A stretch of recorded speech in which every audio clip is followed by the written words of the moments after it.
नमस्कार और फिर एक बार मेरे पॉडकास्ट को मेरे चैनल को ट्यून करने के लिए बहुत दिल से धन्यवाद। Thank you so very much. मेरा नाम है अक्षय कुलकर्णी और आज फिर एक बार मैं राजनीति की बात करने वाला हूँ। राजनीति को जानने की कोशिश मेरी है। अगर किसी को राजनेता बनना है तो उसके लिए क्या करना होगा, अगर राजनीति में उतरना है तो कितना पैसा लगता है, राजनीति कितनी मुश्किल होती है, राजनीति में हनी ट्रैपिंग हो रही है, कितना सतर्क रहना चाहिए, भारत की राजनीति किस दिशा में जा रही है, कांग्रेस की क्या हालत है, बीजेपी की क्या कंडीशन है। इस तरह से बहुत सारे सवाल जो है वो आज मैं डिस्कस करने वाला हूँ और इसलिए आज एक प्रैक्टिसिंग पॉलिटिशियन के साथ मेरे को डिस्कशन करना है। क्योंकि जब भी हम राजनीति को जानने की कोशिश करते हैं तो हम जस्ट बाहर रहकर गपशप कर लेते हैं, लेकिन उससे राजनीति समझ में नहीं आती। अगर राजनीति को समझना है तो अंदर जाकर देखना पड़ेगा और उसके लिए कोई नेता, कोई प्रैक्टिसिंग पॉलिटिशियन हम लोगों को ढूंढना पड़ेगा। और आज हमारे लिए समय निकाला है श्री संजय पाटिल जी ने। संजय पाटिल जी बेलगाम ग्रामीण से एमएलए रह चुके हैं और इनके इंट्रोडक्शन में सिर्फ एक लाइन में बोलना चाहूँगा, मोदी का दौर तो अब आया है। लेकिन संजय पाटिल जी बीजेपी के लिए तब से काम करते हैं, तब से वो एमएलए रह चुके हैं जब मोदी जी का दौर नहीं था। ये उनकी बहुत अच्छी स्पेशलिटी है। संजय पाटिल जी बहुत अच्छे नरेटर है, बहुत अच्छे ओरिएटर है, वो बहुत अच्छे स्पीचेस देते हैं और इसलिए बहुत सारे बीजेपी के नेता चाहते हैं कि संजय पाटिल जी उनके लिए प्रचार करें। संजय पाटिल जी प्रचार में बिजी होते हुए भी हमारे लिए उन्होंने समय निकाला है और पॉलिटिकल बातें वो आज हमसे करने वाले हैं। साथ ही मैं उनके पर्सनल लाइफ के बारे में भी थोड़ा बहुत जानना चाहता हूँ, थोड़ा बहुत लोकल पॉलिटिक्स के बारे में भी मैं उनके साथ डिस्कशन करना चाहता हूँ। तो ये सब करना है तो सबसे पहले स्वागत करना पड़ेगा श्री संजय पाटिल जी का। इंट्रोडक्शन में मैंने आपका बहुत सारा समय ले लिया है, अब बिना किसी देरी के चलिए शुरुआत कर देते हैं।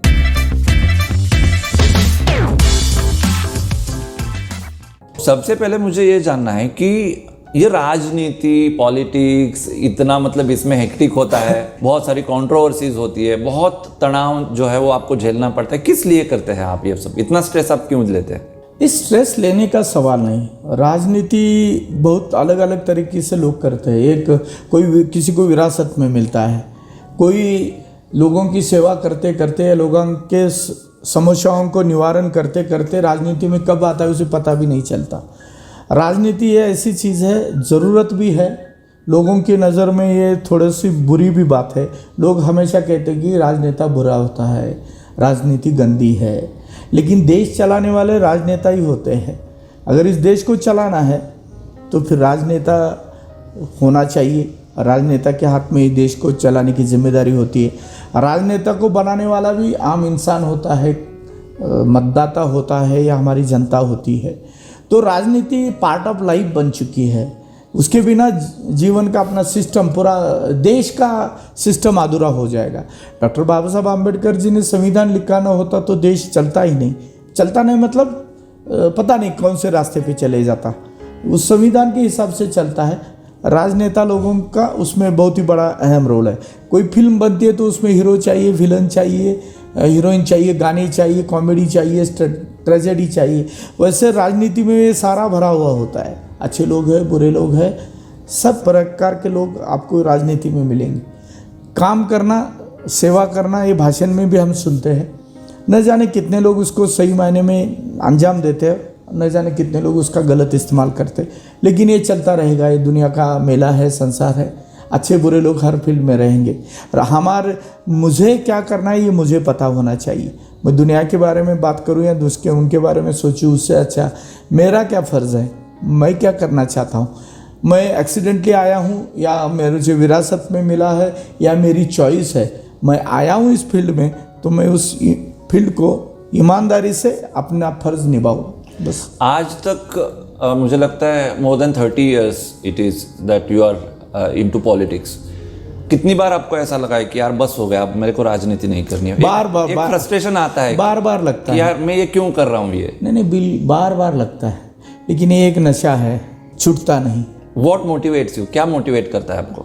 मोटिवेट का सवाल नहीं, आपको एक बार आदत सी हो जाती है कि मुझे काम करना है। और कभी कभी ऐसा भी लगता है कि मैं इससे भाग ना जाऊँ, भागूंगा तो फिर मैं कमज़ोर हूँ। और इसमें भी कभी कभी ये ऐसा लगता है कि ये चैलेंजिंग फील्ड है, यहाँ आपको बुरे लोग भी मिलेंगे, अच्छे लोग भी मिलेंगे, तारीफ करने वाले भी मिलेंगे और गाली देने वाले भी मिलेंगे। आप किस तरह से उसका सामना करते हो, इससे चैलेंजिंग करके लेते हो तो इसमें मज़ा आता है। हाँ, ये सही भी है कि बहुत बार दुनिया की आज की जो परिस्थिति है, लोग अलग अलग तरीके से आपको टटोलते हैं। उस वक्त कभी कभी लगता है क्यों और क्या ज़रूरत है, मैं अपने घर संसार में आराम से रह सकता हूँ। इसके बिना तो मैं बहुत मेंटली पीस की ज़रूरत होती है आपकी अच्छे स्वास्थ्य के लिए। यहाँ मेंटली पीस बिल्कुल गायब है, इसके बावजूद हम यहाँ हैं बहुत सारे लोग। मैं देखता हूँ कि राजनीति में इतने कम आईक्यू के लोग होते हैं कि उनके साथ डील करना it is next to impossible, और 24/7 उनके बीच रहना और ख़ुद को मोटिवेटेड रखना और वो राजनीतिक काम करना। हम जनरली क्रिटिसाइज़ कर देते हैं किसी भी पॉलिटिशियन को, लेकिन एक पॉलिटिशियन की लाइफ क्या होती है, उस पॉलिटिशियन को किन चीज़ों के साथ डील करना पड़ता है, ये लोगों के समझ में आए, ये मेरी भावना है एक्चुअली। बहुत अच्छा सवाल आपने किया है, ये आपकी भावना बहुत ही ज़बरदस्त है, क्योंकि मैं हमेशा सभी लोगों को कहता हूँ, मैं राजनीति में आने से पहले मैं स्कूल कॉलेज चलाता हूँ, बच्चों के बीच रहा, तो खास करके आज का युवा जो है या आज की पीढ़ी है वो राजनीति के लोगों के बारे में बहुत सारे लोग नए गंदे होते हैं, बुरे होते हैं, ऐसा कहते हैं। मैं उनको हमेशा कहता हूँ किसी के बारे में राय बनाने से पहले उनको जानने की कोशिश करो, नज़दीक जाओ, समझो, या फिर कुछ कमेंट मत करो। अगर तुम जानते नहीं तो इसके बारे में बोलने का हक बिल्कुल तुम्हें नहीं है। मेरी नज़र में इस दुनिया में पुलिस डिपार्टमेंट और पॉलिटिकल लोग बहुत बदनाम हैं, लेकिन सबसे ज़्यादा समय लोगों के लिए देने वाले ये दो ही डिपार्टमेंट हैं, इसके बावजूद ज़्यादा बदनाम है। मैं नहीं कहता कि वहाँ बुरे लोग नहीं हैं, बुरे लोग हैं, लेकिन अच्छे लोगों की भी कदर होनी चाहिए। तो ऐसा नहीं है कि सारे के सारे बुरे हैं। और मैं हमेशा एक उदाहरण भी देता हूँ, अगर हम बिना जूते पहने बाहर गए हैं घूमने के लिए और बारिश आती है तो कीचड़ होता है, तो पाँव को हमें कीचड़ लगता है, उस कीचड़ को धोने के लिए हम पानी का इस्तेमाल करते हैं। पानी के कारण कीचड़ हुआ और कीचड़ को धोने के लिए पानी चाहिए। वैसे आज की समाज की जो व्यवस्था है इसके लिए जनता भी जिम्मेदार है और सारी दुनिया सब लोग जिम्मेदार है। क्या बात, नेता हो, पॉलिटिशियन, सभी लोग जिम्मेदार है। मैं सरप्राइज हूँ सर, मतलब जिस तरह से आप एक्सप्लेन कर रहे हैं, मैं चाहता हूँ कि इस टाइप के संजय पाटिल सर हमको बार बार देखने को मिले, कि जिस डेप्थ के साथ और जिस क्या कहते हैं मेंटल लेवल को आप क्रॉस करके बता रहे हैं। और जो आपने कहा कि किसी पर्सन को अगर हम नहीं जानते तो तब तक हमको उसके ऊपर कोई कमेंट नहीं करना चाहिए जब तक हम उसको, मेरा भी ऐसा ही हुआ था। मैं अन्नू मलिक जो म्यूज़िक कंपोज़र है, उनका म्यूज़िक तो मुझे अच्छा लगता था, लेकिन मैं उनको क्रिटिसाइज़ करता था क्योंकि उनके बारे में बहुत गलत सलत मीडिया में छपता रहता था। लेकिन उनका एक पॉडकास्ट मैंने देखा स्मिता प्रकाश के साथ, ANI वाला, और वो देखने के बाद आई वॉज लाइक क्राइंग, रो रहा था मैं बिल्कुल कि ये अन्नू मलिक ऐसा है, आर्य समाज है अन्नू मलिक। हाँ। तो अन्नू मलिक को जानने के लिए मुझे करीब 20 साल लगे, और जब वो पॉडकास्ट आया तब मैंने अन्नू मलिक को जाना। नहीं, हमारे देश का इतिहास है, चाहे महाभारत हो या रामायण, कान के ऊपर भरोसे, सुनी सुनाई बातों पर भरोसा करके ही रामायण हुआ और महाभारत भी हुआ। हमारे आज का सिस्टम भी वही है, हम लोगों की बातें सुनते और उस पर भरोसा करते, हम समझने की कोशिश नहीं करते राइट क्या परिस्थिति होगी। देखिए, इस दुनिया में साधु संत है जो हमेशा धर्म की बात करते हैं राइट, लेकिन इसी दुनिया में चोर और लुटेरे भी हैं, डाका डालने वाले लोग हैं, मर्डर करने वाले लोग हैं, हम रोज एक किसी को ना किसी को फंसाने वाले लोग हैं। मतलब अच्छे और बुरे लोग ऊपर वाले ने बनाया। हाँ, देखिए आप सृष्टि ही देखिए, जंगल में हर छोटे प्राणी को खाने वाला बड़ा बनाया है। तो ये संसार का नियम है, अच्छे बुरे एक दूसरे के ऊपर सवारी करने वाले लोग ऊपर वाले ने बनाया इस सृष्टि को बैलेंस रखने के लिए। इसलिए परिस्थिति के ऊपर या उसके हिसाब से हर कोई काम कर रहा है। समझने की कोशिश करो, तुम्हें भगवान ने एक जुबान दी है, 2 आंखें दी है, कान दिए हैं, उसका सही इस्तेमाल होना चाहिए। जुबान दी इसलिए कुछ भी बात मत करो, आंखें दी इसलिए कुछ भी मत देखो, और कान दिए इसलिए कुछ भी सुनकर उस पर भरोसा मत करो। तीनों का सही इस्तेमाल होना चाहिए। लेकिन मैं ये कह रहा हूँ इसका मतलब मैं भी इसमें से छूटा हूँ, ऐसा नहीं, मुझसे भी बहुत बार गलतियाँ होती है। ये इंसान है, गलतियाँ करता है, और ये संसार है ऐसा ही चलता रहेगा। बस हम हर इंसान को यही सोचना है, मैंने जो पहले बताया कि मुझे क्या करना है, मैं इंसान बना हूँ, ऊपर वाले ने मुझे इंसान बना के भेजा है, जानवर नहीं। मैं कितना खुश नसीब हूँ, हंस सकता हूँ, बोल सकता हूँ, दुनिया देख सकता हूँ, अपनी भावनाओं को सामने रख सकता हूँ, हर एक बात का मैं स्वाद ले सकता हूँ, एंजॉय कर सकता हूँ। इसका मतलब ऊपर वाले की मेरे पे मेहरबानी है कि मैं इंसान बना हूँ। तो इंसान की तरह जीना सीखना चाहिए, इसका मज़ा लेना चाहिए, आनंद लेना चाहिए। जो आता है उसका सामना करना चाहिए, चाहे कौन सा भी फील्ड हो। राजनीति कोई अलग नहीं है। राजनीति तो मैं कहता हूँ ये दुनिया जो चल रही है, ये अपना देश की बात करूँ तो भी राजनीति के बिना देश चलेगा ही नहीं। कैसे चलेगा? प्रधानमंत्री चाहिए, मुख्यमंत्री चाहिए, मंत्री लोग चाहिए, नेता चाहिए। हर घर में नेता होता है, माँ समझ लीजिए इस बात को। बिल्कुल। घर का जो मुखिया होता है वो नेता ही है उस घर का। नेता के बिना घर नहीं और ये देश भी नहीं। इस बात को समझना चाहिए। हाँ, तुम बुराई क्यों लेती हो, अच्छाई भी ले लो। इंसान भगवान नहीं बन सकता। इंसान का मतलब होता है थोड़ी सी अच्छाइयाँ, थोड़ी सी बुराइयाँ। अच्छाइयों को देखो, बुराइयों को अगर उसमें बुराई नहीं है तो वो भगवान ही बन जाएगा। भगवान ही बन जाएगा। यही तो बताना चाहता हूँ मैं भी कि लेकिन लोग क्या करते हैं, बुराई के ऊपर ज़्यादा फोकस करते हैं या बुराई को भूलते नहीं। इतिहास में रावण सबसे बड़ा विद्वान शूरवीर था, सब कुछ था, लेकिन उसकी एक गलती, अहंकार ने उसे गलती करने पे मजबूर कर दिया, शायद मैं कह सकता हूँ, और वो इतिहास का विलन बन गया। रावण की सीता का अपहरण हमने याद रखा, उसके अहंकार ने राम जैसे मर्यादा पुरुषोत्तम के साथ युद्ध करने को लोगों के सामने उसने वो उदाहरण रखा, उसको हमने याद रखा। लेकिन वही रावण जो सीता का अपहरण करने के बावजूद जब तक सीता की अनुमति नहीं मिलेगी तब तक मैं उसे छूऊंगा नहीं कहने वाला रावण हमें याद नहीं। यहाँ पर एक मिथ मैं ब्रेक करना चाहूँगा sir. I am really very sorry but I am also very much interested in to this scriptures and all. तो एक्चुअली रावण को एक श्राप था और वो ऐसा था कि अगर किसी महिला को उसके मर्जी के बिना अगर तू छुएगा तो तू भस्म हो जाएगा। तो ये इसलिए उसने नहीं छुआ था, ऐसा नहीं है कि उसमें बहुत कंट्रोल था। एक्चुअली वो श्राप था उसको कि अगर वो छूता तो वो भस्म हो जाता, वो श्राप उसको था। एनीवेज, लेकिन अभी आप जिस तरह से बात कर रहे हैं, you sounds like motivational speaker, राजनेता कम। अभी 15 दिन पर चुनाव है, चुनाव की बात करने के लिए मैं आया हूँ, राजनीति की बात मेरे को करनी है, लेकिन आप इतना बढ़िया मोटिवेट कर रहे हैं और इस तरह से आप बात कर रहे हैं, अनबिलीवेबल। एनीवे, कोर पॉलिटिक्स का मेरे को सवाल करना है। Whenever it comes to politics, मैं जब भी लोगों से बात करता हूँ, यंग जनरेशन से बात करता हूँ, लड़कियाँ खास तौर पर कहती है कि आई हेट पॉलिटिक्स। बिल्कुल, ये मैं बहुत बार सुन चुका हूँ। तो आई काउंटर देम कि यू कैन नॉट से आई हेट मेडिसिन। बिल्कुल, मेडिसिन तो आपको लेना पड़ेगा ना, वो कड़वा होता है, एग्री। वो अच्छा नहीं होता, टेस्ट उसकी अच्छी नहीं होती, एग्री। वो लेने के बाद आपको रिपरकेशंस उसके देखने को मिलते हैं, सब एग्री। लेकिन आप ये नहीं कह सकते कि आई हेट मेडिसिन। सो अभी थोड़ा बदलाव आ रहा है, तो उस बदलाव को नेक्स्ट लेवल पर ले जाने के लिए मैं बहुत ही कोर सवाल आपसे करना चाहता हूँ। सवाल यह है कि कोई भी आम इंसान, कोई भी फ्रेशर, ग्रेजुएट अगर एमपी या एमएलए का चुनाव लड़ना चाहता है आज की डेट में, तो क्या हमारे देश में पॉसिबल है?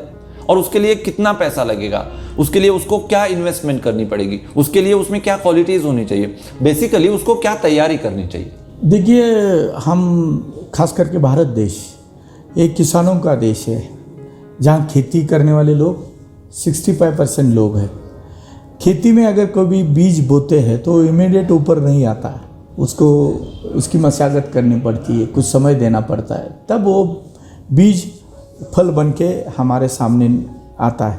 ठीक उसी तरह हर फील्ड में आपको पहले बीज बोना पड़ेगा, लोगों के बीच जाके लोगों की समस्याओं का निवारण करने की कोशिश करनी चाहिए, या अपनी भावनाओं को, अपने नज़रिए को लोगों के सामने रखना चाहिए। और एक देखिए, बहुत सारे लोग सपने देखते हैं, हर एक का सपना पूरा हो जाए ये पॉसिबल नहीं। देखिए, एक विधायक बनना चाहिए एक कॉन्स्टिट्यूंसी में, वहाँ 20-20 लोग फॉर्म भरते हैं कि मुझे विधायक बनना है, एक ही चुन के आए। इसका मतलब बाकी लोग बुरे हैं, काबिल नहीं है, ऐसा नहीं है। ये लोगों की मर्जी, इच्छा होती है कि वो किसको चुनते हैं। जो जीता वही सिकंदर। लेकिन हारने के बाद डर के घर में बैठना नहीं, मुझे भगवान ने इसके लिए मुझे और कुछ सोच कर रखा होगा, मुझे काम करना है, मिले ना। भगवान श्री कृष्ण ने कहा है कि कर्मण्यवादी का रास्ते माँ फलेश कदाचन। फल की चिंता मत कर, काम करते जा। सपना भी देख, सपना पूरा करने की कोशिश कर, उसके पीछे भाग पूरा करने के लिए। लेकिन नहीं हुआ तो डिप्रेशन में मत जा और घर में मत बैठ, वापस उस सपने को सजा, आगे कोशिश कर आगे बढ़ने की। ठीक उसी तरह है, हर कोई एमएलए एमपी नहीं बनेगा। और यहाँ आजकल ये पैसों की भी बात होती, पैसा चाहिए चुनाव लड़ने की।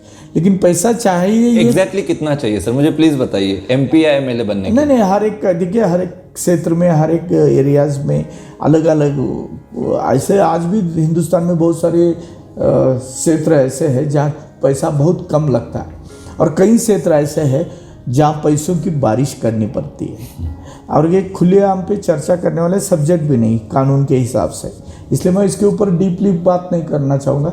लेकिन वहाँ का माहौल देखिए, ये भी ऊपर मैं एक एग्जांपल देता हूँ। तंबाकू आपको चाहिए तो निपानी की भूमि में तंबाकू उगेगा। यहाँ आपको गन्ना बेलगाम में, या राइस, संतरा आपको नागपुर में मिलेगा, एप्पल आपको जम्मू कश्मीर में मिलेगा। मतलब ऊपर वाले ने ज़मीन भी ऐसी बनाई कि उस एरिया में वही फल या वही अनाज फलता है, पिकता है, उगता है। ठीक उसी तरह ये एरिया वाइज अलग अलग है, आप एक दूसरे का कंपैरिजन नहीं कर सकते। राजनीति पूरे हिंदुस्तान में नाम बोलो तो राजनीति एक ही नाम है, राजनीति, नेता, पॉलिटिक्स, लेकिन हर एक गांव में, हर एक क्षेत्र में, हर एक ज़िले में अलग अलग सिचुएशन होता है, उसके हिसाब से राजनीति चलती है। मैं कंप्लीटली सहमत हूँ सर। अगर मैं बिहार में या उत्तर प्रदेश में होता तो वहाँ के अगर कोई एक्स MLA या MP है तो उनके सामने मैं ऐसे बैठ के बात भी नहीं कर सकता। मतलब वहाँ का माहौल जो है बिल्कुल ही अलग है। और जब बेलगाम के लोग वहाँ से कंपेयर करके देखेंगे तो उनको पता चलेगा कि वी आर लकी, कितने लकी है हम एक्चुअली, कि हमारे राजनेता भी इतने अच्छे हैं। वहाँ पे तो दिन दहाड़े मर्डर्स होते हैं, ऐसा हमने सुना है। मतलब राजनीति में बहुत निचले स्तर पर गिरना ये नॉर्थ में हम अक्सर देखते हैं। लेकिन उसको अगर कंपेयर करेंगे तो हमारा जो पूरा एरिया है, बेलगाम डिस्ट्रिक्ट हो या फिर नॉर्थ कर्नाटका हो या फिर पश्चिम महाराष्ट्र जो बॉर्डर आता है, तो यहाँ पे उतनी गंदी नहीं है राजनीति जितनी वहाँ पर है, ऐसा मेरे को लगता है। मैं राइट? नहीं, मुझे वहाँ का कुछ उतना ज़्यादा पता नहीं, लेकिन जैसे आपने कहा वैसे हमने सुना है वहाँ जंगल राज है, कई लोग बोलते हैं, या ज़्यादा गुंडागिरी दादागिरी चलती है, ऐसा बोलते, पता नहीं। मैंने पहले ही कहा था कि जिसके बारे में पता नहीं उसके ऊपर कमेंट नहीं करना। फिर मैं यहाँ बैठ के वहाँ की बात करना ठीक नहीं, क्योंकि वो भी हमारे भारत देश का हिस्सा है। वही सवाल करूँगा जो आपको पता होगा। अब मान लीजिए किसी यंग लड़के को लगता है कि नहीं यार राजनीति करनी चाहिए, जब तक अच्छे लोग राजनीति में नहीं आएंगे तब तक राजनीति अच्छी नहीं हो सकती। कीचड़ को अगर साफ करना है तो कीचड़ में उतरना पड़ेगा। लेकिन ब्रेड एंड बटर भी तो होता है ना सर। मैं 24/7 समाज की सेवा करूंगा, लोगों के प्रॉब्लम सॉल्व करूंगा, तो मेरा पेट कैसे भरेगा? प्रैक्टिकली पूछना चाहता हूं कि इसमें सिस्टम क्या होता है, कि अर्थार्जन एग्जैक्टली किस माध्यम से होता है? ऐसा है कि इसके भी अलग अलग रास्ते हैं, हर कोई अपने अंदाज से पैसा कमाता है। यहाँ पैसा कमाने के लिए राजनीति नहीं करना, ये पहले इस फील्ड का उसूल है। यहाँ पैसों के लिए अगर आया है तो राजनेता नहीं है, लेकिन उल्टा चल रहा है कि हर कोई वही कर रहा है। मैं कह रहा हूँ ये बात, लेकिन सच्चाई कुछ अलग है। पैसा कमाने के लिए राजनीति में आ रहा है तो वो फिर राजनीति के उसूल के साथ या राजनीति के जो प्रिंसिपल्स है उसके साथ वो नाइंसाफ़ी कर रहा है। राजनीति का मतलब होता है कि सेवा, इस सेवा में मेवा खाने का मतलब नहीं होता, लेकिन लोग कर रहे हैं, मेवा ही खा रहे हैं। लेकिन लोग भी जिम्मेदार हैं।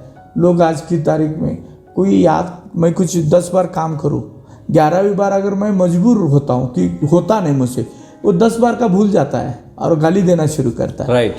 फिर वो ये होता है कि अरे कितना करके क्या फ़ायदा है, लोग ही बेईमानी कर रहे हैं। जात के आधार पर, धर्म के आधार पर, पैसों के आधार पर, भाषा के आधार पर भी चुनाव लड़ रहे हैं। बिल्कुल। अच्छा इंसान है, मेरा 24 आवर्स फ़ोन उठाता है, मैं जाने के बाद मुझे वेलकम करके मेरे हर बात सुनता है, मेरे काम को एक न्याय देने की कोशिश करता है। ये कोई सोचता ही नहीं है, कोई बोलता नहीं। चुनाव आते तो बोलता तू किस जाति का है, तू हमारा है कि नहीं, तू कौन सी भाषा बोलता है, ये सारी बातें होती है। फिर मेरे 5 साल के काम का मूल्यमापन अगर आप सिर्फ जाति के आधार पर, भाषा के आधार पर करोगे तो फिर सामने वाला सोचेगा कि क्यों करूं, क्या फायदा।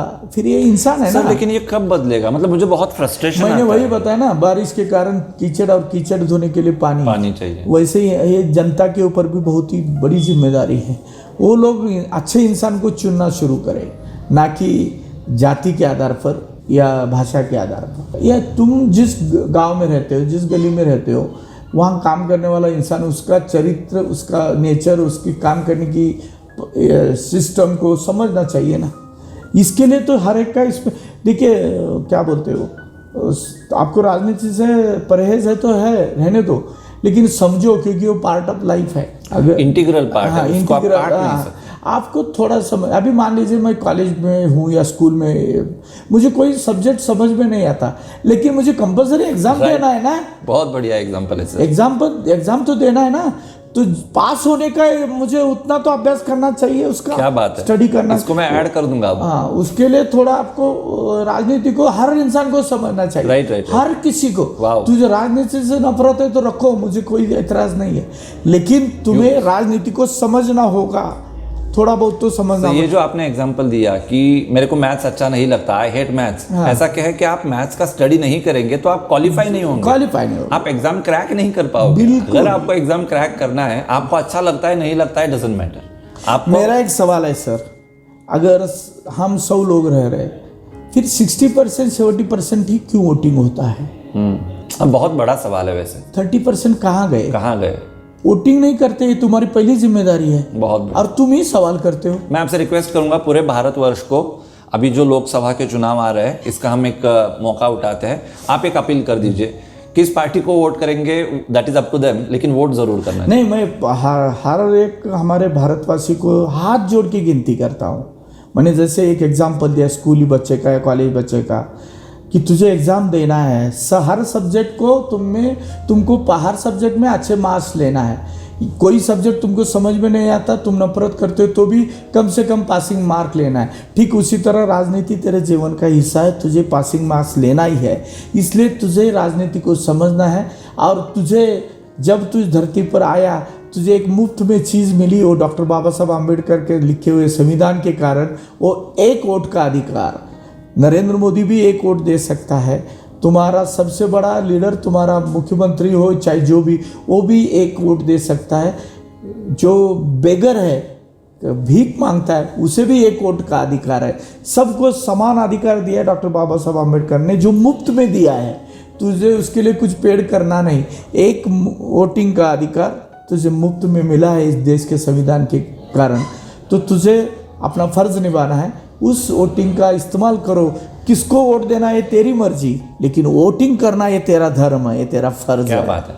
अगर ये बात तुम भूल जाते हो, तुझे सवाल करने का कोई अधिकार नहीं। वाह, सिस्टम के साथ कोई सवाल नहीं कर नहीं सकते। करना। बिल्कुल सर, अभी मैं थोड़ा आपके बारे में बात करना चाहता हूँ। बहुत हमने दूर दूर की बात कर ली, आपने बहुत सारे लोगों को देखा है, परखा है, तो मैं उम्मीद करता हूँ कि आप मुझे भी परख लेंगे। मैं बहुत जेन्युइन सवाल कर रहा हूँ, ये बिल्डअप इसलिए दे रहा हूँ क्योंकि वो सवाल सुनने के बाद शायद आपको लग सकता है कि मैं मस्का मार रहा हूँ, ऐसा नहीं है।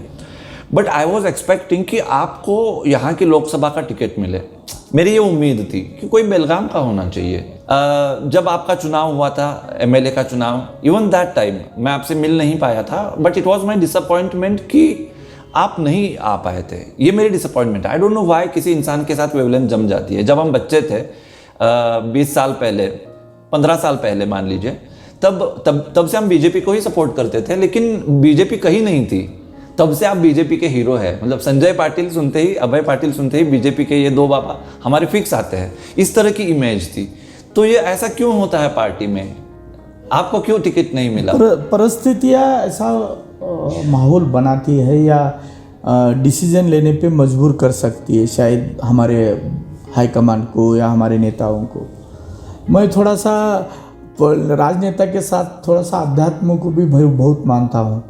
और मैं भारत देश में मेरा जन्म हुआ, हमारा हिंदू कल्चर है, तो उस हिंदू कल्चर में ऐसा कहते हैं कि जो तेरे तकदीर में है उतना ही मिलेगा, जो तेरी किस्मत में है उतना ही मिलेगा। हो सकता है कि तेरी किस्मत में नहीं है, इसलिए तुझसे ऊपर वाले ने वो छीन लिया है या दिया नहीं, या हो सकता है ऊपर वाले ने इससे अच्छा कुछ तुम्हारे लिए सोच कर रखा है, इसलिए शायद मुझे वो मौका नहीं मिला। जितना मिला है, मैं हमेशा कहता हूँ, चाहे वो कौन सा भी फील्ड हो, स्कूल कॉलेज में बच्चों को जब संबोधित करता हूँ तो उनको भी बोलता हूँ, जब राजनीति के मंच पर होता हूँ तब मेरे सामने बैठे हुए कार्यकर्ताओं को भी बोलता हूँ, हर किसी को बोलता हूँ, बिजनेसमैन लोगों को भी बोलता हूँ, थोड़ा सा पीछे मुड़ के देखना। तुम्हारे पीछे बहुत लोग ऐसे खड़े जिनका अभी तक कुछ बना नहीं। आगे देखना, तेरे बाप बैठे हैं जो तुझसे कहीं आगे निकल चुके हैं। थोड़ा आजू बाजू भी देखना, हर तरह के लोग तुमको मिले, इसलिए जो मिला है उसमें सेटिस्फाइड होना चाहिए। क्योंकि पीछे भीड़ देखने के बाद अरे उनको यहाँ तक पहुँचने के लिए कितना वो समय लगेगा, मैं यहाँ तक पहुँच चुका हूँ, इसलिए जो है वो मेरे लिए काफ़ी है। आगे का भी वहाँ तक जाने की कोशिश करना है, सपना देखना है, मिला नहीं इसलिए ज़्यादा दिमाग को लगा के लेने का नहीं। देखिए कोरोना एग्जाम्पल है, न जाने कितने लोगों को हमने खोया, मैं आज जीवित हूँ, इतना काफ़ी है। जगदीश शेट्टर जी को टिकट मिला, वो हमारे हाईकमान का डिसीजन है।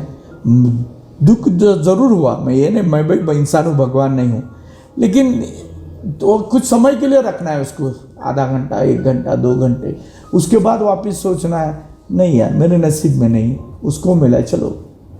मैं अभी जैसे आपने बीजेपी की बात की, हमारे देश में न जाने कितने राजनीतिक दल है, हर एक के अपने अपने प्रिंसिपल है। तो किसी पार्टी से जुड़ा है तो उसके प्रिंसिपल के कारण जुड़ो, राइट। सिर्फ राजनीति के लिए मत जुड़ो।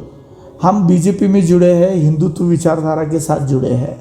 यहाँ हिंदू धर्म को, सनातन धर्म को अहमियत दी जाती है, उसका गौरव किया जाता है। इसका मतलब बाकी धर्म के लिए हमारे दिल में बुरा है ऐसा नहीं। मैं इसके लिए भी हमेशा एक एग्जाम्पल देता हूँ। माँ वही होती है जो अपने बच्चों से ज़्यादा प्यार करती है, अपनी बहन के बच्चों से, अपने भाई के बच्चों से, अपने देवर के बच्चों से भी वो प्यार करती है, लेकिन सबसे ज़्यादा प्यार वो अपनी माँ से करती है।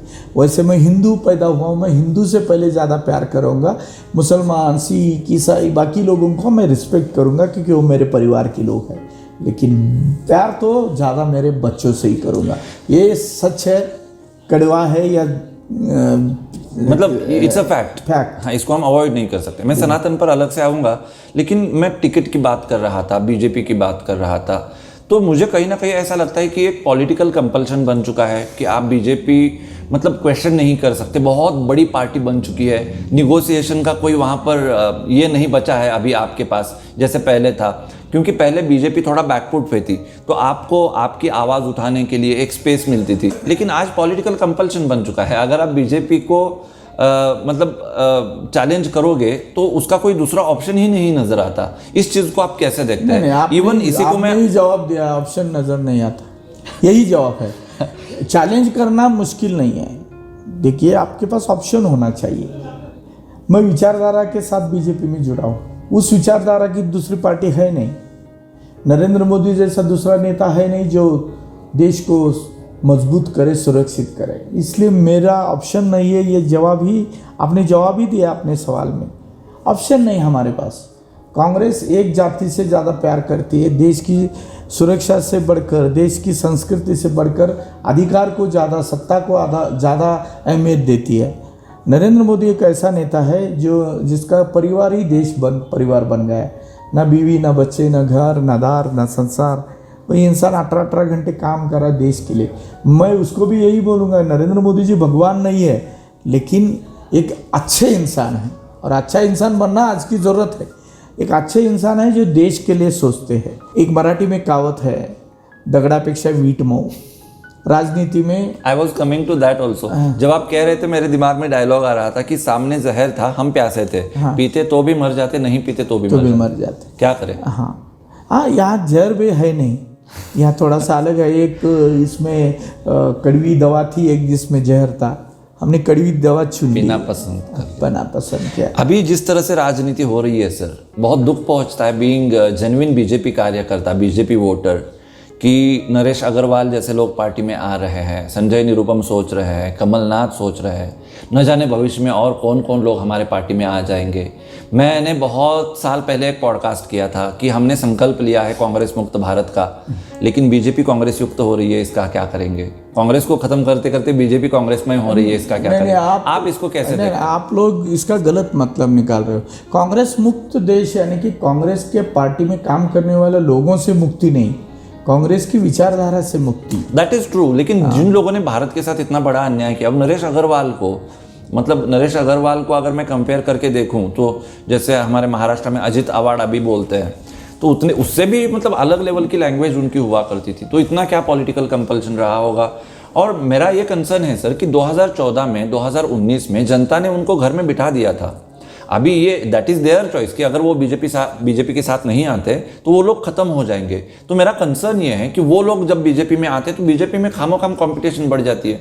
जब बीजेपी को साथ देने वाला कोई नहीं था तब आप जैसे लोग बीजेपी के साथ थे, तो आपको भी वो फ्यूचर में कंपटीशन बन जाता है और उनको हम कहीं ना कहीं थोड़ा सा उनका अफीजमेंट होने लगता है पार्टी में, और ये चीज़ें ओवरऑल मेरे को समझ में नहीं आ रही। I request you to please convince me. आपकी बातों में सच्चाई है, लेकिन इसमें थोड़ा सा अलग सोचने का भी ये होना चाहिए। अगर मेरे परिवार में मान लीजिए 10 लोग हैं, अच्छे लोग, अच्छा परिवार है, लेकिन एक युवा होता है, उसकी शादी हो जाती है, फिर एक मेंबर बढ़ जाता है जो हमारी बहू बन जाती है, फिर उसको बच्चा होता है, ऐसे परिवार बढ़ते जाता है।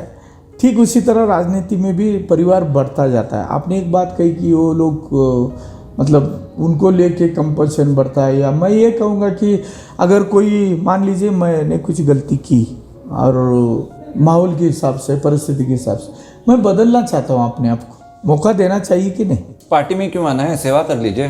कुछ बोले कैसे है, आप किसमें किसी स्कूल में आने के बाद ही आपकी पढ़ाई को महत्व होता है जी। मैं घर में बैठ के पढ़ाई करूँगा तो डिग्री नहीं मिलती। एकलव्य तो बन ही सकते हैं, एकलव्य तो बन ही सकते हैं। नहीं, लेकिन जो अर्जुन और कर्ण को या इनको योद्धाओं को जो महत्व है वो एकलव्य को एक शिष्य बन गई, उतना ही। अपने के सपने भी कुछ होते हैं कि मुझे कुछ बनना है। इतने बड़े दिल के लोग अगर इस दुनिया में होते तो ये धरती स्वर्ग बन जाती। सर मैं आपको बताता हूँ कि जब सिंधिया साहब बीजेपी में आए थे और उनको एविएशन मिनिस्ट्री मिली थी, मेरे को बिल्कुल दुख नहीं हुआ था। मैं आपको बताता हूँ, मैं 10 साल से कह रहा हूँ कि सिंधिया जी को बीजेपी में आना चाहिए, सचिन पायलट जी को बीजेपी में आना चाहिए, महाराष्ट्र में बाला साहेब थोरात जी है, मैं कहता हूँ कि उनको बीजेपी में आना चाहिए। वो लोग अगर बीजेपी में आते हैं तो मेरे को कोई परहेज नहीं है। वो उनके लिए एक सिचुएशन थी कि उनको कांग्रेस के साथ जाना पड़ा, वो जा रहे हैं, अभी उनको लग रहा है कि नहीं यार हमको आना चाहिए, वो आ रहे हैं। लेकिन जब मैं देखता हूँ कि अमोल मिटकरी कितनी मतलब वाहियात बातें करते हैं, वो लोग हिंदुत्व का मजाक उड़ाना, ब्राह्मणों का मजाक उड़ाना, और आज हम उसके साथ सत्ता बना रहे हैं, ये कहीं ना कहीं जचता नहीं है। ये मेरा कंसर्न है एक्चुअली। नहीं, एक क्या बोलते हैं इसको, कभी कभी मजबूरी कह सकते। मुझे एक लड़की पसंद आई, उससे शादी मैंने की, उसका भाई शराबी है, मुझे संसार करना है मेरी बीवी के साथ, भाई के साथ नहीं, लेकिन वो साला करके जुड़ जाता है।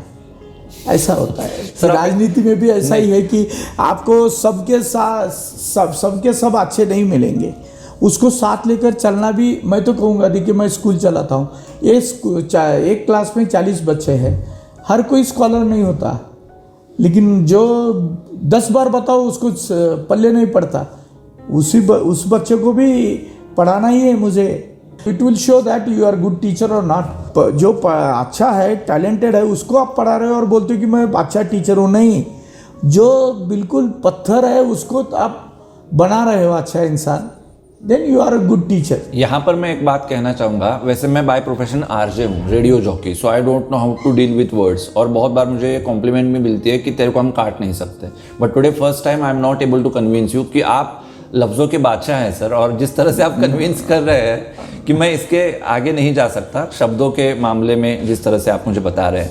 एनीवेज, अभी थोड़ा सा डीप लेवल में जाना चाहता हूँ, लोकल पॉलिटिक्स की बात करूँगा फिर एक बार। हम बार बार देखते हैं कि जब भी चुनाव आते हैं, आप और लक्ष्मी हेब्बाळकर जी के बीच में एक बहस छिड़ जाती है। आप कुछ स्टेटमेंट देते हैं, फिर वो कुछ स्टेटमेंट देते हैं। रिसेंटली आपका एक कंट्रोवर्शियल स्टेटमेंट आया भी है, तो मैं ये जानना चाहता हूँ कि ऐसा क्यों होता है? मतलब आप जब स्टेज पर बात करते हैं तो बाय मिस्टेक वो निकल जाता है, या क्या होता है एग्जैक्टली? नहीं, बाय मिस्टेक ऐसा नहीं, मैं जो कहना चाहता हूँ मेरे अंदाज में कहता हूँ, सामने वाला इसको गलत तरीके से लेता है। जैसे आपने ये है ना 6 लिखो इंग्लिश में, राइट, वो 9 भी दिखता है और 6 भी दिखता है, वो देखने वाले का नज़रिया होता है। और लक्ष्मी, खास करके लक्ष्मी हेब्बाळकर के अगर बात करूं तो उसकी नज़र में मैं उसका विरोधी हूं, और मैं एकमात्र हूं जो उसका नाम लेकर उसके ऊपर टीका टिप्पणी करता हूं। तो उसको मुझे ख़त्म करना है राजनीति के इसमें, तो मेरी छोटी छोटी बातों का इशू बनाने का उसका, और वो उसी तरह सक्सेस भी हो गई है। इसलिए उसको ऐसा लगता है कि इसको दबाओ, ये मुझे मेरे ऊपर प्रहार करता है। मैंने कल ही एग्जाम्पल दिया कि महिलाओं का अपमान क्या करके मेरे बारे में उसने ये किया। मैंने कहा अगर महिलाओं का अपमान करता तो आजू बाजू 2 महिलाएं लोकसभा की कैंडिडेट है जो उन्हीं की पार्टी की है, कांग्रेस की। वो लोग मुझे भाई मानते हैं, ऐसा क्यों? अगर मैं बुरा होता तो भाई नहीं मानते। तुम्हारा और मेरा ये राजनीति इतनी दुश्मनी कैसे आ गई आपके और लक्ष्मी हेब्बाळकर जी के बीच में? विचारधारा only because of Congress and BJP? उतना ही है, विचारधारा की लड़ाई है ये। वो कांग्रेस की है, मैं बीजेपी का हूँ। मैं एक फक्र के साथ मैं अपनी बात रख सकता हूँ, मैं इसको ये नहीं कहूँगा कि ये सच है गलत हो। और लोग, मैं प्रिंसिपल से कभी कॉम्प्रोमाइज़ नहीं करता। मैं हिंदुत्व विचारधारा लेकर बीजेपी के साथ लॉयल कार्यकर्ता के हिसाब से काम करता हूँ। वो लॉयल ना पार्टी से है, ना परिवार से है, ना किसी और से। वो अपनी जो एक किसी मकसद को पूरा करने के लिए, अपने को जो चाहिए वो पाने के लिए वो कुछ भी कर सकते। मैं वैसा नहीं हूँ। मेरा एक है, मैं अपने प्रिंसिपल में रह करी। अगर मुझे अभी आपको बता दूँ, इसी चुनाव में मुझे उनका ही एक शागिर्द आके मुझे बोलता है, तुझे टिकट नहीं मिला, 1 बार नहीं, 2 बार नहीं, 3 बार तुम पे अन्याय हुआ है, तू घर पे बैठ, सिर्फ तू चुनाव में प्रचार मत कर, तू भाषण बंद करना बंद कर दे, तुझे क्या चाहिए पूछ रहा था। राइट। मैंने गाली दे के उसको भेजा। मुझे खरीदने वाला पैदा नहीं हुआ। और मैं जब तक साथ चलेगी तब तक हिंदुत्व के लिए काम करूँगा, पार्टी के लिए काम करूँगा। ये उसको गुस्सा दिला था कि ये मतलब बैंड नहीं होता। उसको चाहिए वो जैसा बोले वैसा लोग सुने। मुझे खरीदने की कोशिश की, मैं नहीं खरीद। आपके बीच में कभी कम्युनिकेशन होता है? किसके बीच? मतलब ऐसे कभी आपने व्हाट्सएप किया होगा लक्ष्मी जी को, या फिर उन्होंने आपको कुछ किया? कोई कम्युनिकेशन नहीं? जब से चुनाव में वो मेरे सामने प्रत्याशी बनकर आई तब से नहीं। उसके पहले 20 साल तक हम अच्छे दोस्त। अच्छा, लेकिन उसके बाद कभी नहीं? कभी उनके फैमिली फंक्शन को आपको इनविटेशन मिला हो, या फिर आपने कभी? नहीं, बिल्कुल नहीं। अच्छा, ठीक है। नहीं है। बाकी सब लोगों के साथ अच्छा तालमेल है। कांग्रेस में बहुत सारे नेता है जो अच्छे मित्र हैं। होना भी चाहिए। मुझे भी ऐसा ही लगता है कि जो और अपने स्वार्थ के लिए न जाने वो क्या भी कर सकती है। ये मेरी पर्सनल राय है, मैं उसको अच्छी तरह से जानता हूँ। इसलिए हमारा, देखिए, मुझे आजकल का इंसिडेंस लीजिए। अगर हमारा एक सिस्टम है देश का, कोई राजनेता मंच पर खड़े होकर कुछ बातें करता है तो उसको जवाब तुम मंच पर खड़े होकर देना। राइट। नरेंद्र मोदी जी को आपने चौकीदार चोर है कहा, खड़गे जी कांग्रेस के नेता ने जहरीला सांप कहा, न जाने क्या क्या आपने कहा। हमने कभी आपके घर को घेरा नहीं, या आपके घर के सामने किसी को भेज के आपको गाली गलौज नहीं की। ऐसे बहुत सारे, नरेंद्र मोदी जी के नहीं, ऐसे बहुत सारे नेताओं के साथ होता है। हो सकता है हमारे लोग भी आपके कांग्रेस नेताओं के साथ ऐसा करते हैं, लेकिन कहीं भी ऐसा ये नहीं होता कि घर के सामने किसी को भेज के स्ट्राइक किया और रात को 11 बजे और वो न जाने गलत इसमें फील्ड में काम करने वाली महिलाओं को भेजना और वो लोग फिर गंदी गंदी गाली दे। सर, ये आपने बहुत अच्छा जिक्र किया। कितना रिस्की है सर आज एक पुरुष को राजनीति में स्टैंड होना, क्योंकि कुछ भी आपके ऊपर एलिगेशंस हो सकते हैं, आपको फंसाने के लिए, हनी ट्रैप करने के लिए बहुत सारी चीजें होती है। मेरे साथ बहुत बार होता है। कैसे सतर्क रहते हैं आप? नहीं, सतर्क रहता है। कब मेरे साथ तो 2-4 बार हुआ है। कितना भी सतर्क रहिए, कभी कभी मैंने कहा ना, हम इंसान हैं, गलतियां हर किसी से होती है, गलतियां होती है और हमको भुगतना पड़ता है। आजकल वो बिजनेस बन गया है, ट्रैप करो, झूठे इल्ज़ाम लगाओ। ये हुआ है मेरे साथ तो बहुत बार हुआ है, लेकिन क्या बोलता हूँ, चलो ये पार्ट एंड पार्सल। और अगर इंसान को एक बार आदत पड़ जाए तो फिर आगे वो मजबूत बनते जाता है। जब झूठे इल्ज़ामों की, नरेंद्र मोदी जी भी एक एग्जाम्पल ही है। उनके ऊपर जो गोधरा का हो, न जाने कितने इल्ज़ाम आए, वो आगे बढ़ते गए, पीछे नहीं गए, हटे नहीं। इसलिए सर यहाँ पर एक अलग क्रिएटिव सवाल करना चाहूँगा मैं आपसे लिबर्टी लेके, कि I always believe in reverse engineering. Engineering तो होती है, लेकिन रिवर्स इंजीनियरिंग नाम की एक चीज़ होती है। मैं सोचता हूँ कि अगर मैं कांग्रेस का अध्यक्ष होता तो मैं पार्टी को कैसे चलाता। ये मैं इसलिए सोचता हूँ क्योंकि जिस तरह से कांग्रेस पार्टी बर्ताव करती है, ऐसा लगता है कि उनको किसी बीजेपी वाले ने स्क्रिप्ट लिख कर दी हो। अभी शक्ति का अपमान किया राहुल गांधी जी ने। आपने कहा कि खड़गे जी का बयान, हमारे मणिशंकर अय्यर जी का जो बहुत फेमस बयान था, इतनी गंदी बयानबाजी करके ये लोग अपने पैर पर कुल्हाड़ी मार लेते हैं। How you see Congress party in a larger picture? नहीं, 70 साल का उनका इतिहास है जो उनको आदत सी पड़ गई है, और वो तब सक्सेस होते गए क्योंकि तब हमको भी अब तक नरेंद्र मोदी जैसे नेता नहीं मिला था, एक मजबूत नेता जो हमें हमारे देश के विरासत से जोड़ चुका है। जो हमारे देश की जनता की भावनाएं थी उसको उठा के अपने सर पे रखा है इसने। जैसे मैं हिंदुत्व की विचारधारा कहता हूँ, भगवान राम के मंदिर का सपना था हमारा, उसे पूरा करके हमारे कॉन्फिडेंस को उन्होंने और मजबूत किया। तो ऐसा नेता मिलने के बाद फिर हमको उनकी कमियां, ऑप्शन की बात जो पहले आपने की थी, ऑप्शन बहुत ज़रूरी होता है। कांग्रेस थी जब ये सब करते आई, एक जाति के ऊपर या एक जाति को ज़्यादा अहमियत देना, देश के हमारे हिंदुस्तान के कल्चर से ज़्यादा सत्ता को महत्व देना, फिर भी वो कामयाब होते थे और हमारे पास ऑप्शन नहीं था उस वक्त के लोगों के पास। तो सब कांग्रेस से जुड़े रहे, उसका फ़ायदा 60-70 साल तक इन्होंने उठाया। लेकिन अब जब दूसरा पार्ट आया, ऑप्शन आया हमारे पास, तो लोग सब मोदी जी की तरफ मुड़ चुके हैं और कांग्रेस धीरे धीरे ख़त्म होते आई है। ये सच मैं है। थोड़ा सा आपका पर्सनल जानना चाहता हूँ। आपने कहा कि आप अध्यात्म में बिलीव करते हैं, तो आप प्लीज़ मुझे बताइए कि आपकी ज़िंदगी में भगवान का क्या महत्व है एंड आपका डेली रूटीन कैसा होता है। Are you practice any particular puja और मेडिटेशन एवरी डे? मैं रोज़ सुबह घर में हमारा जो मंदिर है पूजा करता हूँ।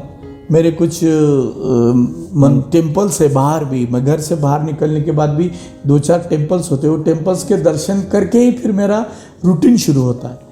और मैं एक एग्जांपल दे सकता हूँ। शनिवार के दिन मैं भगवान बजरंग बली का, शनिदेव जी का दर्शन लूँगा ही। गुरुवार के दिन साईं मंदिर, दत्त मंदिर का दर्शन करता ही हूँ। ऐसा मतलब मंगल के दिन गणेश जी का दर्शन करता हूँ। ऐसे ये भी है, मुझे ये मेरी भावना है, मेरी श्रद्धा है। मेरे कुछ कुल दैवत है, उनके बार बार दर्शन के लिए जाता हूँ। भगवान है, ये मेरी भक्ति, श्रद्धा और विश्वास है। भगवान ने इस धरती को बनाया, सृष्टि को बनाया, उसके हिसाब से ही ये सारा संसार चल रहा है, ये मेरा विश्वास है। और मैं उसके हिसाब से भगवान को मानता हूँ, भगवान की पूजा अर्चा करता हूँ। जैसे मेडिटेशन लोग कहते हैं, मैं उसको ध्यान कहता हूँ। कुछ समय, आधा घंटा, 1 घंटा, 15 मिनट, आपको जितना भी समय मिलता है, सुबह कितने बजे भगवान की प्रार्थना कीजिए। आपका अध्यात्म का लेवल भी बढ़ेगा, आपको मेंटली पीस भी मिलेगा। आप मेडिटेशन कहते हो, मैं भगवान का ध्यान कहता हूँ, दैट्स इट।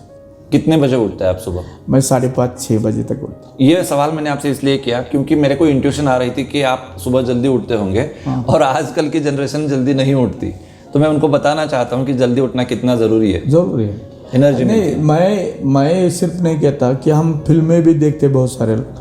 अक्षय कुमार जैसा एक स्टार हमें एग्जाम्पल है, 4 बजे उठता है, रात को 9 बजे सोता है, 7 बजे से पहले खाना खाता है और वो इतना फिट है मेंटली, सभी दृष्टि। फिर अच्छा है वो ले लो ना, जो अच्छा है वो ले लो।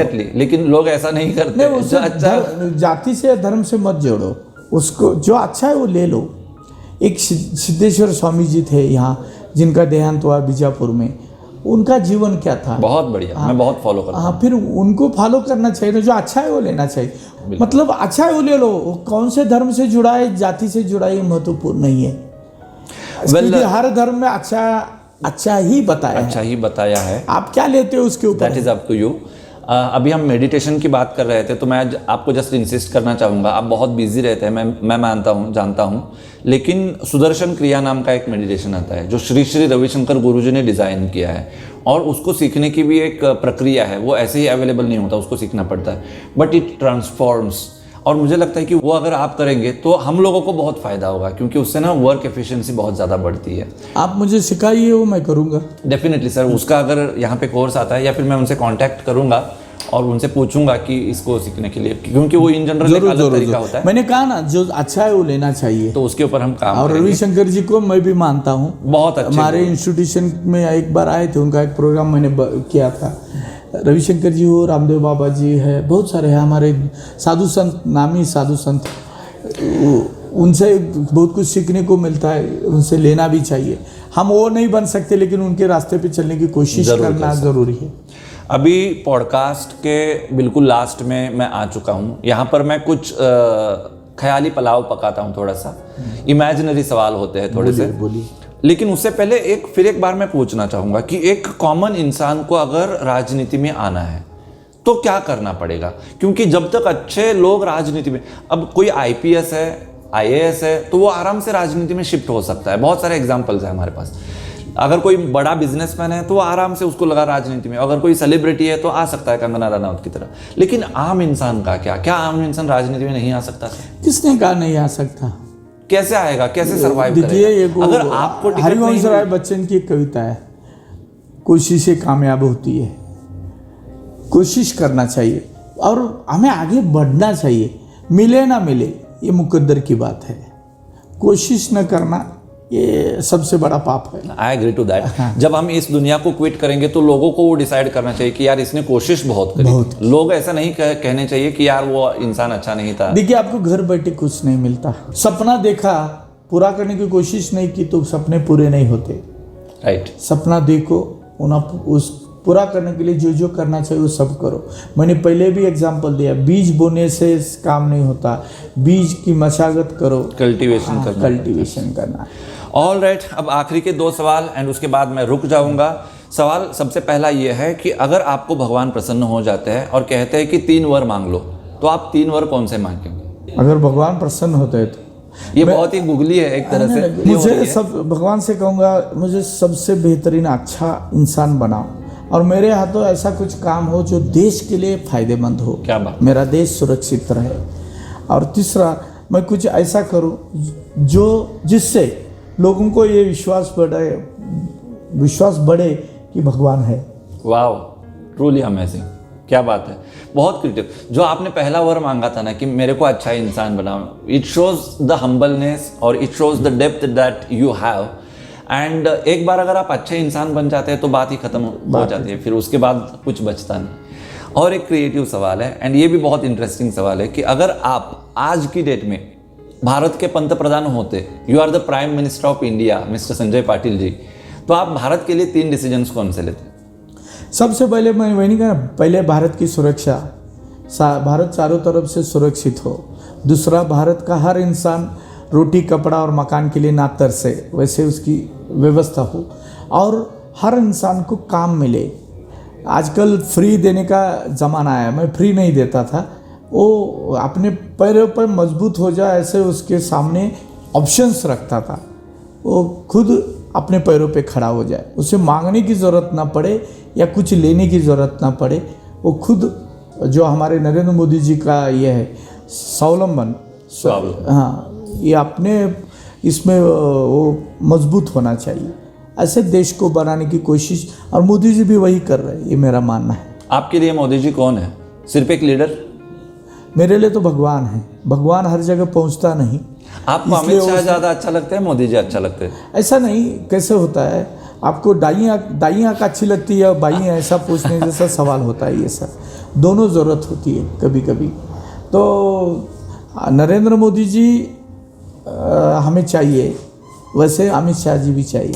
कभी कभी स्कूल में जब हम जाते हैं ना सर, आप स्कूल चलाते हैं, तो कोई स्ट्रिक्ट अगर टीचर होता है तो वो बच्चों को पसंद नहीं आता कि यार ये टीचर बहुत स्ट्रिक्ट है, इसकी गाड़ी पंक्चर कर देते हैं। तो कभी आपको मोदी जी और अमित शाह जी के बारे में ऐसा लगता है कि यार इतने स्ट्रिक्ट? अगर वैसा होता तो मैं आज पार्टी में नहीं होता, क्योंकि 3 बार मेरा मौका मैं गंवा चुका है। जब मंगला अंग्रेजी MP का ये था तब मेरा ही नाम था। दूसरी बार मैं विधायक के लिए भी मेरा ही नाम था, उस बार भी मुझे टिकट नहीं मिला। आई डोंट नो वो इतना गलत डिसीजन कैसे हो सकता है। और आप यकीन नहीं करेंगे, मैंने पार्टी में इस बात को उठाया है कि इस तरह से आप डिसीजंस क्यों लेते हो। मैं ये कहता हूँ सर, मुझे नहीं मिला इसलिए वो बुरे नहीं होते।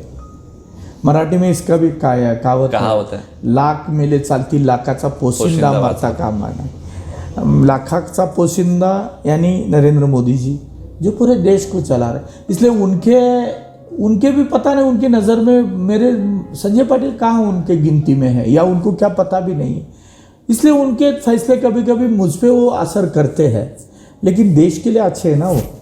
इसलिए मेरी तकदीर है कि हो सकता है भगवान की मर्जी है, उनके कारण मुझे तकलीफ होती होगी मेरे पर्सनल पॉलिटिकल इसमें, और वो ये अकेले जिम्मेदार नहीं। यहाँ के लोग भी उनके सामने एक चित्र देते हैं, संजय पाटिल ऐसा है वैसा, ये संजय पाटिल नहीं चाहिए, उससे अच्छा अक्षय कुलकर्णी है। तो फिर वो अक्षय कुलकर्णी को उन्होंने चुना, उन्होंने बताया, उन्होंने चुना, उनकी क्या गलती है। इसलिए मेरे नज़र में दोनों भी मेरे लिए बहुत महत्वपूर्ण है, क्योंकि अमित शाह का वर्किंग स्टाइल ज़रूरी है। देखिए, एक अच्छा डॉक्टर चाहिए जो सर पे हाथ तक कहे कि तू ठीक हो सकता है, और एक ऐसा भी डॉक्टर चाहिए जो ज़रूरत पड़ने पर ऑपरेशन करे और आपकी वो बीमारी को बाहर निकाल दे। Ruthless। अमित शाह ऑपरेशन वाले डॉक्टर है, नरेंद्र मोदी जी सर पे हाथ रखकर तुम अच्छा होगे ये कहने वाले डॉक्टर है। दोनों भी ज़रूरत है। बहुत बढ़िया, आपसे बात करके मुझे बहुत अच्छा लगा। I can't even explain you कि 50 minutes I am talking to you and बीच चुनाव में बाहर इतने लोग वेट कर रहे हैं और आपने समय दिया। लेकिन ये बात करना बहुत ज़्यादा ज़रूरी था। आपका एक दूसरा साइड लोगों के सामने आना, राजनीति के बारे में अंदर की बातें जो होती है वो लोगों को समझ में आना, ये सारी की सारी चीज़ें बहुत ज़्यादा ज़रूरत थी और इसलिए आपने समय दिया। इसके लिए मैं आपको बहुत दिल से थैंक्स कहता हूँ। और आखिरी सवाल पूछ लूँगा, आज आपने मेरे साथ गपशप करी, आपका एक्सपीरियंस कैसा था? एक आपने बताया अभी कि 50 मिनट हो गए, मुझे लगा ही नहीं 50 मिनट में बात कर रहा। आपका हर सवाल ज़रूरी सवाल था और मुझे ऐसा लग रहा था कि मैं क्या हूँ, मेरा एक आईना दुनिया के सामने अगर जा सकता है इस माध्यम से, तो इससे बड़ी बात क्या और हो सकती है।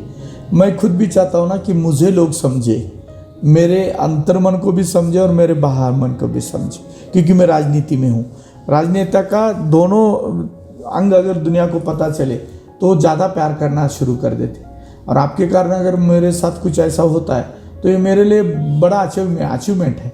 आपका सवाल पूछने का अंदाज भी अच्छा था। सवाल करना है इसलिए आपने नहीं किया, बल्कि जो ज़रूरी है वो सवाल किया, इसलिए बहुत बहुत शुक्रिया। मैं ईश्वर से प्रार्थना करता हूँ कि फ्यूचर में भी आपसे बात करने का मौका मेरे को मिलता रहे और जैसे बाहर लोग वेट कर रहे हैं, आपसे काम करवाते हैं, तो मैं भी एक आपसे काम करवाऊंगा। मेरी बात लोग नहीं मान रहे हैं आजकल, थोड़ा मार्केट डाउन चल रहा है मेरा, तो मैं आपसे रिक्वेस्ट करूंगा आप एक बार लोगों को बता दें कि वो मेरे चैनल को सब्सक्राइब करें। इट्स अ ट्रेड, एक बार बता दीजिए। मेरे चैनल का नाम अक्षय कुलकर्णी है, आपकी बात ज़रूर मानेंगे। ये है कि अक्षय कुलकर्णी का जो यूट्यूब चैनल है, जिसके माध्यम से वो न जाने कितने सब्जेक्ट्स दुनिया के सामने रख रहे हैं। हम टीवी सीरियल देखते हैं जिसमें सच्चाई कम और दिखावा ज़्यादा होता है। आप तो सच दिखा रहे हो, अगर हम सच को कबूल नहीं करेंगे तो गलतियाँ हमारी हो सकती है। इसलिए मैं सभी से अनुरोध करूंगा, पहले समझो अक्षय कुलकर्णी के चैनल को, एक दो बार उसके ऑडियो रिकॉर्डिंग्स जो भी वो सब्जेक्ट लेके आता है उसे पूरा सुनो, ठीक लगा तो फॉलो करो, क्या बात, नहीं तो तुम्हारी मर्जी है। लेकिन किसी के बारे में समझने की कोशिश ही नहीं करना, ये गलत है। तुम बहुत जल्दी बुरा हजम करते हो और अच्छा छोड़ देते हो। पूरी बासुंदी की थाली है, वो छोड़ के बासी रोटी खाने में मज़ा लेते हो, तो तू अपनी सेहत पे उसका असर कर रहे हो। अगर तुम्हारी सेहत अच्छी रखना चाहते हो तो पूरी बासुंदी खाओ। वैसे अक्षय कुलकर्णी के सब्जेक्ट भी तुम्हारे सेहत के लिए, तुम्हारे फ्यूचर के लिए अच्छे हैं। इसलिए मैं सभी से अनुरोध करूंगा कि अक्षय कुलकर्णी के यूट्यूब चैनल को सब्सक्राइब करो, थोड़ा सा वक्त निकाल के उनकी बातों को सुनो। अगर आपके लिए उस काम की बातें हैं तो आगे बढ़ो, नहीं तो तुम्हारे हाथ में फैसला होता है आगे बढ़ना है कि नहीं। लेकिन पहले अच्छा है उसे लेने के लिए इस चैनल को सब्सक्राइब करना ज़रूरी है और मैं समझ सकता हूँ लोग करेंगे। और यहाँ पर हो रहा है आज का हमारा पॉडकास्ट ख़त्म। लेकिन आप सब लोगों से फिर एक बार मैं रिक्वेस्ट कर रहा हूँ, अभी तक अगर आपने मेरे चैनल को सब्सक्राइब नहीं किया है तो तुरंत सब्सक्राइब कर दीजिए। और आज हमारी जो गपशप हुई है उसके बारे में आपकी क्या राय है, आप क्या सोचते हैं, वो कमेंट बॉक्स में मुझे ज़रूर बताइए, लाइक करिए और आपके जो भी फ्रेंड्स हैं उनके साथ आज का मेरा पॉडकास्ट शेयर भी करिए, चैनल को भी शेयर करिए। ठीक है, फिर आऊँगा मैं आपसे मुलाकात करने के लिए। तब तक आप सब लोग ख्याल रखिए खुद का, उनका भी ख्याल रखिए जिनसे आप मोहब्बत करते हैं। Love you all, Vande Mataram and जय हिंद।